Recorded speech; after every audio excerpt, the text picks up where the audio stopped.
Di kaya weak na talaga yung bearing niya. Minsan kasi pagka low oil pressure o kaya may bara, mga sludge, maaaring masira din talaga yung turbo natin. Ayan, tapos minsan yung air filter, kapag marumi na, napupudpud dito, ayan, yun din yung minsan cause kung bakit nasisira yung turbo. Yung oil, dapat regular, magpalit din tayo ng oil every 5,000 km. Pwede na, o 6 months.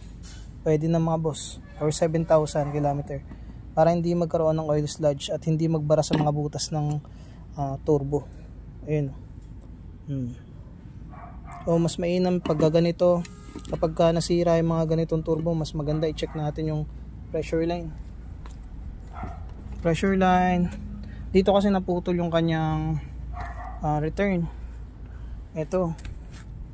Yan, kaya nagtaga siya, pero meron siyang laman, meron pa naman laman, di siya nagkaroon ng oil starvation. Ayan, meron pa naman.